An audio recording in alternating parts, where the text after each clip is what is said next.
एक आदमी जिसने पूरी दुनिया की नजरें अपनी ओर खींच ली, ओसामा बिन लादेन, जिसने 9/11 जैसे ऐतिहासिक आतंकवादी हमलों की जिम्मेदारी ली। उसका नाम सुनते ही दुनिया का हर कोना कांप उठता था। लेकिन उसके अंत की कहानी इतनी सस्पेंस और रहस्यमय थी कि आज भी दुनिया उसके पीछे की सच्चाई जानने को उत्सुक है। क्यों, कैसे और किसके इशारे पर? आइए जानते हैं पूरी कहानी। ओसामा बिन लादेन का जन्म 10 मार्च 1957 को सऊदी अरब में एक धनी परिवार में हुआ था। बचपन से ही उसके अंदर धार्मिक कट्टरता और आतंकवाद का बीजारोपण शुरू हो गया था। 1980 के दशक में सोवियत अफगान युद्ध के दौरान बिन लादेन ने अफगान मुजाहिदीन की मदद के लिए पैसे और हथियार दिए। यह वही समय था जब उसने आतंकवाद का अपना नेटवर्क बनाना शुरू किया। बिन लादेन ने 1988 में अलकायदा की स्थापना की, जिसका उद्देश्य अमेरिका और पश्चिमी देशों के खिलाफ जिहाद को बढ़ावा देना था। इसके बाद वह लगातार पश्चिमी देशों और उनके नागरिकों को निशाना बनाने लगे।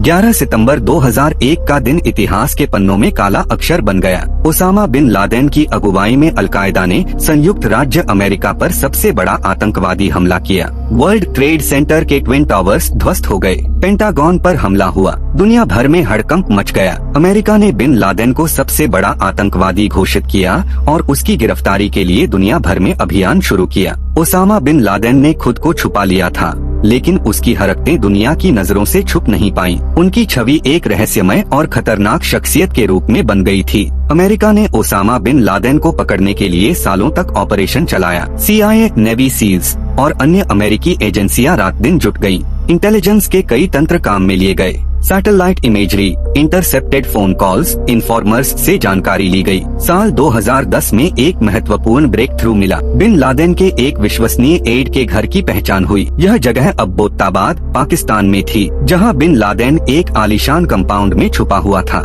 कंपाउंड बहुत भव्य और सिक्योर था। High walls, security cameras, armed guards, हर जगह चौकसी। लेकिन यह भी काफी आइसोलेटेड था। CIA ने महीनों तक छुप छुप कर इसकी तस्वीरें खींची, मूवमेंट्स ट्रैक किए, सबूत जमा किए कि ओसामा बिन लादेन यहीं छुपा हुआ था। एक रहस्य यह भी था कि कंपाउंड इतना सुरक्षित था कि आसपास के लोग भी इसके बारे में ज्यादा नहीं जानते थे। 2 मई 2011 को अमेरिका ने दुनिया का सबसे खतरनाक ऑपरेशन अंजाम दिया। Operation Neptune Spear. Navy SEAL team 6 ने रात के अंधेरे में अब्बोत्ताबाद कंपाउंड पर हमला किया। ब्लैक हेलीकॉप्टर्स से आक्रमण किया गया। कंपाउंड में दाखिल होते ही इंटेंस गन फाइट शुरू हो गई। ओसामा बिन लादेन की लास्ट स्टैंड। 20 मिनट की भयंकर लड़ाई में बिन लादेन का अंत हुआ। सील्स ने उसका शव कब्जे में ले लिया। उसका शव तुरंत समुद्र में दफन कर दिया गया, ताकि कोई पंथ या स्थल उसके पूजा स्थल के रूप में न बना सके। लेकिन कहानी यहीं खत्म नहीं होती। बहुत सी कॉन्स्पिरेसी थ्योरीज सामने आई। कुछ लोग मानते हैं कि बिन लादेन पहले ही मारा जा चुका था। कुछ का मानना था कि यह सरकार द्वारा स्टेज्ड ऑपरेशन था। वीडियो की असली तस्वीरें क्यों नहीं जारी की गईं? CIA ने क्यों सीक्रेसी रखी?